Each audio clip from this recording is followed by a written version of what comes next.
దయాకర్ గారు క్లియర్గా చెప్తున్నారు, ముస్లింలను రెచ్చగొట్టేలా, ముస్లింలను ఇబ్బంది పెట్టేలా రిజర్వేషన్లను రద్దు చేస్తామని చెప్పడం కూడా తప్పే అని అంటున్నారు.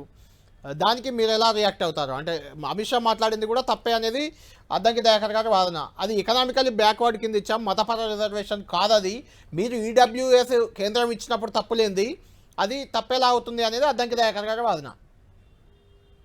Absolutely, completely tappandi. And Becker garu, with great respect to him, he's a good friend also. ఆయన చెప్పింది అబ్సల్యూట్లీ అన్కాన్స్టిట్యూషనల్. ముస్లింలకు మత పరంగానే రిజర్వేషన్స్ ఇచ్చిండ్రు, అది అన్కాన్స్టిట్యూషన్. కాన్స్టిట్యూషన్ లో మత పరంగా రిజర్వేషన్స్ ఇవ్వచ్చు అని ఎక్కడ లేదు.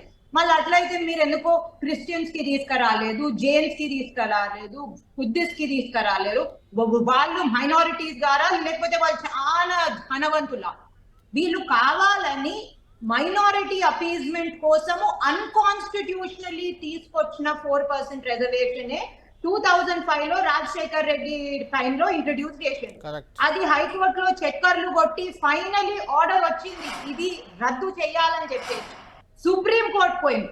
సుప్రీం కోర్టులో ఇప్పుడు ప్రస్తుతము అది ఎట్లున్నదో అట్లుండని, స్టేటస్ కో ఉండని కాన్స్టిట్యూషనల్ బెంచ్ దగ్గర ఉంది. సుప్రీం కోర్టు కాన్స్టిట్యూషనల్ బెంచ్ దగ్గర ఉంది. అందుకనే పదే పదే ప్రతిసారి చెప్పేది ఏంటంటే religious based Muslim appeasement reservation అంటారు. నేను Muslim appeasement reservation is illegal and unconstitutional. సరే, ఇప్పుడు ఈ వీడియోకి వద్దాము. వీళ్ళు ఏంటంటే మొన్న అది వాళ్ళ మేనిఫెస్టోలో అసలు వీళ్ళకి చెప్పరా లేకపోతే కావాల్సుకొని చేస్తారా, ఇక నాకు అలాగే అనవసరం. కానీ వెల్త్ సర్వే, ఈ సర్వే, ఎక్స్రేలు పెట్టి చేస్తాము, ఇది పెట్టి చేస్తాము, అది ఇది అని అన్నారు. ఆ ఎక్స్రేలు, వెల్త్ సర్వేలు అసలు మీరు ఏం చేస్తారు, ఎక్కడ చేస్తారు? దేశాన్ని నాశనం పట్టిస్తారా, లేకపోతే ఇంకో చైనానో, లేకపోతే ఇంకో మావోయిస్ట్ దేశమో, లేకపోతే ఇంకో రష్యానో కమ్యూనిస్ట్ దేశం చేస్తారా అంటే వీళ్ళకు భయం, వణుకు స్టార్ట్ అయింది. అందుకని చెప్పేసి కావాల్సుకొని వక్రీకరించి ఒక డీప్ ఫేక్ వీడియోని క్రియేట్ చేసింది. ఇప్పుడు అందరితో సహా వీళ్ళోళ్ళు కూడా అదేంటి కాస్ట్ సెన్సెస్ అంటుండు కదా, కానీ ఎవరైనా చెప్తలేరు. ఏంటి? డీలిమిటేషన్ యాక్ట్ ప్రకారం 2001 డీలిమిటేషన్ యాక్ట్ ప్రకారం 2026 లో డీలిమిటేషన్ జరుగుతున్నప్పుడు చట్టబద్ధంగా చట్టంలోనే అది పెట్టి ఉన్నది. సో సపరేట్ గా ఇది రాహుల్ గాంధీ ఇంటెలెక్చువల్ కేపబిలిటీ ఏం కాదు. Caste census plus complete population and gender census కూడా జరుగుతుంది 2026 లో. దాని భాగంగానే వెల్త్ సర్వే, ఈ సర్వే అని చెప్పేసి వక్రీకరించి ముస్లిం రిజర్వేషన్ అంటే అపీజ్మెంట్ మనము టార్గెట్ అవుతున్నాము, మొత్తానికి అబద్ధం చెప్పేద్దాము, దీన్ని కంప్లీట్ గా ట్విస్ట్ చేసేసి అసలు రిజర్వేషన్ తీసేద్దాము, ఎత్తి పడేద్దాం అన్న కుట్ర వీలు పని. ఎందుకంటే మాకేం తెలుసు ఎవరో పెట్టిండ్రు ఇదంటే, అరే భయ్ మళ్ళా వైకేరియస్ లయబిలిటీ అనేది ఉంటది. సరే, మీకు తెలియకున్నా, మీకు అస్సలకే దీని గురించి జ్ఞానం లేకున్నా కానీ you are responsible as the head of the Telangana TPCC. And మీరు అది పెట్టడమే కాకుండా దాన్ని మళ్ళా యు ఆర్ రిపీటింగ్. మీరు అబద్ధాన్ని మళ్ళీ ప్రచారంలో వాడుతున్నారు. That is a grave criminal offence. 171G IPC కింద ఇట్స్ ఎలక్షన్ రిలేటెడ్ క్రైమ్. ఇంకోటి ఈ ఎస్సీ అసలు ఇప్పుడు కాన్స్టిట్యూషన్ లో జస్ట్ కొంచెం లోనే మాట్లాడతా. కాన్స్టిట్యూషన్ లో కొన్ని basic structure of the constitution అని ఉంటది. ఆ basic structure of the constitution లోనే మన జ్యుడిషియరీ, లెజిస్లేచర్, ఎగ్జిక్యూటివ్ 5 ఏళ్లకోసారి ఎలక్షన్లు, దాంట్లోనే రిజర్వేషన్లు, అదేంటి bill of rights, fundamental rights కింద రిజర్వేషన్స్ కూడా ఇంక్లూడ్ అయి ఉన్నాయి. వీళ్ళ నాయకురాలే ఇందిరమ్మనే అప్పుడు నేను ఓడిపోతాను, నా ప్రైమ్ మినిస్టర్ కుర్చీ ఊసిపోతుంది అనుకుంటా అన్కాన్స్టిట్యూషనల్ ఎమర్జెన్సీ తీసుకొచ్చింది. ఆ అన్కాన్స్టిట్యూషనల్ ఎమర్జెన్సీ తీసుకున్నప్పుడు సుప్రీం కోర్ట్ ఇంటర్వ్యూన్ అయ్యి కొన్ని అబ్సల్యూట్లీ బాటరాదు, ఏ పొలిటికల్ పార్టీ అయినా ఎవరైనా ఇచ్చేరాదు అని చెప్పేసి బేసిక్ స్ట్రక్చర్ సెట్ చేసింది. దాంట్లోనే రిజర్వేషన్స్ ఉన్నాయి.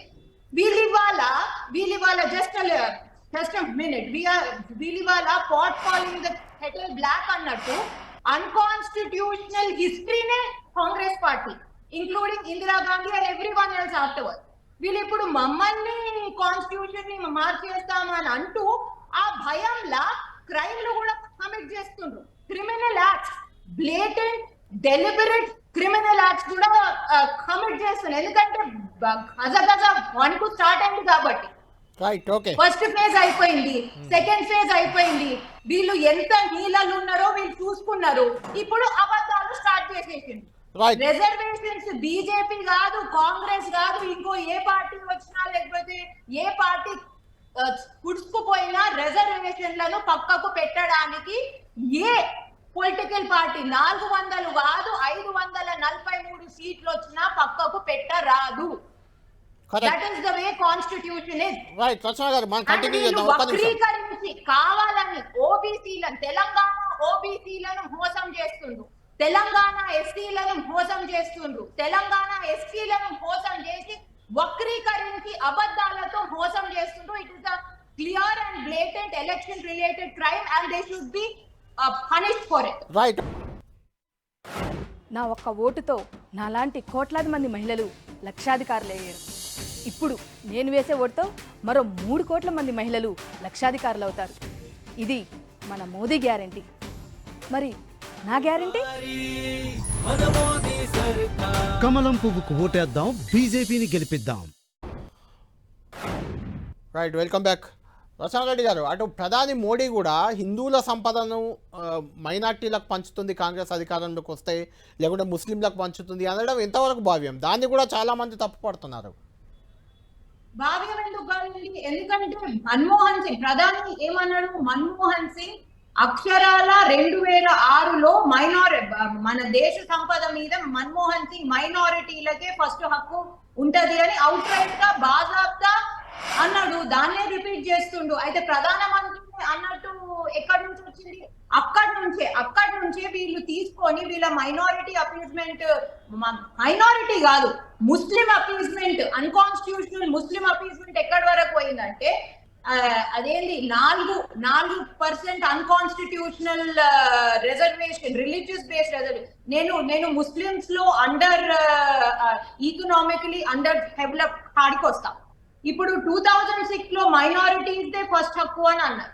అప్పుడే 2005 లో Rajasekhar Reddy unconstitutional Muslim reservations తీసుకొచ్చింది. దాని తర్వాత అది ఇక్కడ కొట్టేసి అది అన్కాన్స్టిట్యూషనల్ అని ఒక కోర్టు పేర్కొన్నది హెరిట్స్ మీద. ఇప్పుడు సుప్రీం కోర్టు కాన్స్టిట్యూషనల్ బెంచ్ దగ్గర ఉన్నది అది అసలు కరెక్టా కాదా అని చెప్పేసి. అది అలా ఉండగా ఇప్పుడు వీళ్ళు రెహమాన్ గారు ఇంకా బేకర్ గారు, అరే అసలు క్రిస్టియన్స్, జైన్స్, బుద్ధిస్ట్, కొంతమంది జూస్ కూడా ఉన్నారు. వీళ్ళందరి గురించి ఎందుకో మాట్లాడతలేదు. వీళ్ళు మనుషులు కారా లేకపోతే భారత నాగరికులు కారా? అరే అందరికి ముస్లింలను ఉద్ధరించుడికే ఇదైపోయింది. ముస్లిం ఎక్కడున్నారో అక్కడ ఉన్నారు. ఈ ముస్లిమ్స్ అన్కాన్స్టిట్యూషనల్ రిజర్వేషన్ లో ఈ బీసీఈ అనేది చేసి వీళ్ళు ఏం చేస్తారు తెలుసా? ఈ సో కాల్డ్ అండర్ డెవలప్డ్ లేకపోతే పూజకులో వీళ్ళు వాళ్ళు అండర్ ఈకనామిక్లీ అండర్ డెవలప్డ్ వాళ్ళకే కాదు, బాజాబ్తా అందరికి ఇచ్చేస్తుంది. మీరు ఎవరినైనా చూడండి, ఈకనామిక్ పరిస్థితికి భిన్నంగా వాళ్ళకి రిజర్వేషన్లు ఉంటాయి.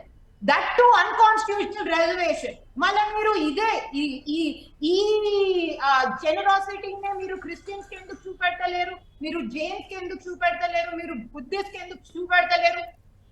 అన్కాన్స్టిట్యూషన్ అంటే కాన్స్టిట్యూషన్ ని ఎట్లా విచ్ఛిన్నం, ఎట్లా నాశనం చేసేదే కాంగ్రెస్ పార్టీ నైజం.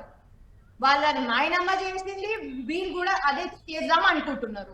ఇప్పుడు ఇళ్లకు దూరి మమ్మల్ని అందరినీ ఎక్స్రేలు చేస్తారట. ఎక్స్రే కూడా వాళ్ళు బాధాప్తా రాసుకున్నారు అక్కడ. వెల్త్ సర్వేలు ఎక్స్రేలు చేస్తున్నారు, కాన్స్టిట్యూషన్ ని నాశనం చేస్తున్నారు అనేది పక్కకు పెట్టి మాకు భయం అయ్యి మేము రిజర్వేషన్ల గురించి మాట్లాడుతున్నాం. ఇప్పుడు రచనా రెడ్డి గారు ఒక్కటి మీరే కంటిన్యూ చేయండి. రచనా గారు ఒక్క నిమిషం. ఇప్పుడే మాణిక్యం ఠాగూర్ ఇంతకుముందు తెలంగాణ కాంగ్రెస్ ఇన్ఛార్జిగా ఉన్న అతను కూడా రియాక్ట్ అయ్యారు. రేవంత్ రెడ్డికి నోటీసులు ఇచ్చారని ఆయన అంగీకరించారు. ఢిల్లీ పోలీసులు రేవంత్ రెడ్డికి నోటీసులు ఇవ్వడంపై మాణిక్కన్ ఠాగూర్ సీరియస్గా రియాక్ట్ అయ్యారు. అమిత్ షా పోలీసు వ్యవస్థను దుర్వినియోగం చేస్తున్నారు. రేవంత్ రెడ్డి ఆర్ఎస్ఎస్ విధానాలకు వ్యతిరేకంగా మాట్లాడినందుకు ఆయనను భయపెట్టించే ప్రయత్నం చేస్తున్నారు. ఇది రేవంత్ రెడ్డిపై కాదు, తెలంగాణ ప్రజలపై జరుగుతున్న దాడి. రిజర్వేషన్లను రద్దు చేయాలని ఆర్ఎస్ఎస్ కోరుకుంటుంది, బీజేపీ అదే అమలు చేయబోతుంది అనే రకంగా ఆయన ట్వీట్ కూడా చేశారు. అంటే రేవంత్ రెడ్డికి ఆల్మోస్ట్ నోటీసులు వచ్చినట్లే ఇచ్చేశారు. ఏం చేయబోతున్నారు అంటే రేవంత్ రెడ్డిని విచారణకు పిలుస్తున్నారా, అక్కడికే పరిమితం అవుతారా, లేదంటే రిజర్వేషన్లను మేము రద్దు చేయం అని చెప్పుకోవడానికి దీన్ని ఏమైనా వాడుకుంటుందా బీజేపీ? చెప్పుకోవడానికి ఎందుకండి, బాగా ప్రైమ్ మినిస్టర్ నరేంద్ర మోదీ గారు అందరూ అన్నారు, అరే నా చేత కాదు కదా, ఎవరి చేత కాదు, రేపు షెహజాదే వస్తే కూడా అతని చేత కూడా కాదు అని చెప్పేసి బాగా చెప్పేసినాం మేము. రేవంత్ రెడ్డిని ఏం చేస్తారు, 41 నోటీస్ వరకే ఉంచుతారా, లేకపోతే దానికన్నా ఎక్కువ ఇంకేమైనా ప్రొసీజర్ ఉంటుందా? The law will take its course. ఇది ఎట్లుందంటే తెలంగాణ మీద స్పీచ్ వచ్చినట్టుంది. మొన్న కవితమ్మ కూడా అదే అన్నది, ఆమెకు నోటీసులు వచ్చినప్పుడు తెలంగాణ ఊరుకోదునో లేకపోతే తెలంగాణ అదో ఏందో మహిళల మీద ఏమో కొట్టింది. మహిళలే ఆమె తిట్టి పోసిండ్రు, నువ్వు చేసింది కాక మమ్మల్ని ఎందుకు గుంచుతున్నావు అని చెప్పేసి. ఇక్కడ తెలంగాణ కాంగ్రెస్ ప్రెసిడెంట్ గా Revanth Reddy vicariously liable.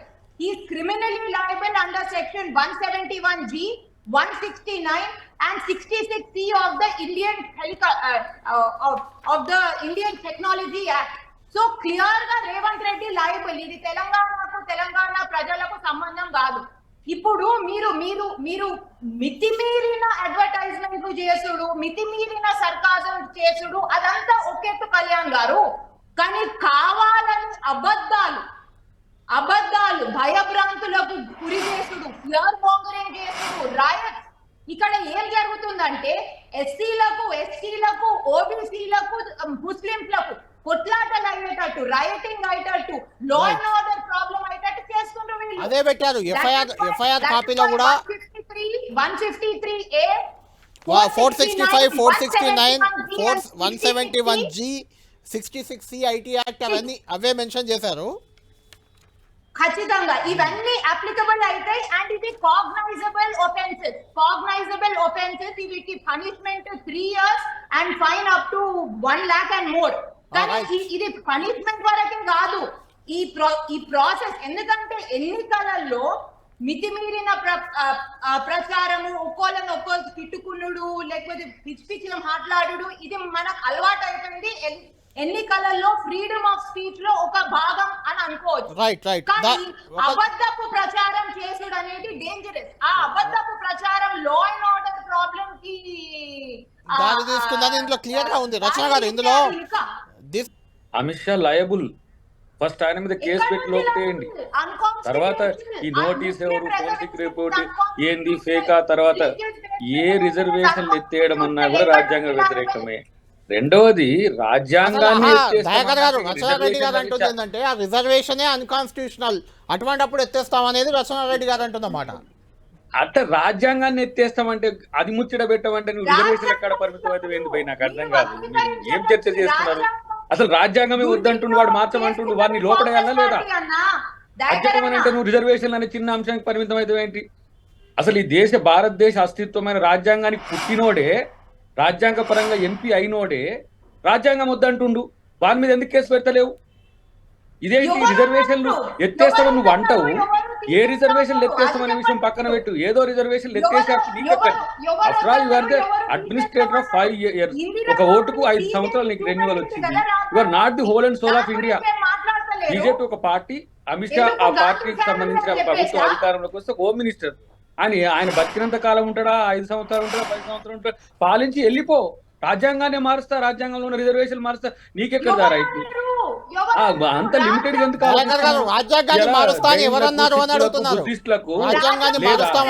Reservation లో ఉన్నది వారికి తెలియకపోతే తెలుసుకోండి. ఎవరైతే ఎకనామికల్ గా బ్యాక్వర్డ్ ఉంటారో ఇతర కులాల వాళ్ళకు రిజర్వేషన్ ఈడబ్ల్యూఎస్ లో మనం ఇంతకు ముందు వారు చెప్పినట్టుగా, మాణిక్యం ఠాగూర్ గారు చెప్పినట్టుగా కేజ్రీవాల్ ని తీసి అరెస్ట్ చేసినట్టు, సుఖ్వీ మీద ఏదో కేసులు పెట్టినట్టు, చెన్నీ మీద ఏదో కేసులు పెట్టినట్టు రేవంత్ రెడ్డి గారి మీద పెడతా అంటే నడవదు. అది చూస్తారు మీరు భవిష్యత్తులో ఏ విధంగా దాని పరిణామాలు ఉంటాయో. రైట్, ఆ పరిణామాలు సీరియస్ గా ఉంటాయని చెప్తున్నారు. ప్రసాద్ రెడ్డి గారు కంక్లూడ్ చేయండి ఫైనల్. అంతకంటే ఎక్కువ సీరియస్ గా ఉంది. సార్ అన్కాన్స్టిట్యూషనల్ యాక్టివిటీకి పెట్టిన పేరే కాంగ్రెస్ పార్టీ. ఇందిరాగాంధీ నుంచి స్టార్ట్ చేస్తే ఇప్పటి వరకు ఇప్పుడు వాళ్ళు రాజ్యాంగం గురించి మాట్లాడుతున్నారు. రాజ్యాంగం ఏంది? Sovereign socialist secular democratic republic. వాళ్ళు ఈ వెల్త్ సర్వే తోని ఎక్స్రేలు ఇవితోని ఈ లోకానికి లింకోన్ అని చెప్పేసి వీళ్ళు మన దేశాన్ని కమ్యూనిస్ట్ రాజ్యాంగం తీసుకొస్తున్నారు. చెప్పాలా మీరు మేము కాదు. అండ్ బుల్డోజర్లతో ఇల్లు కూల్చడం కూడా థ్యాంక్ యూ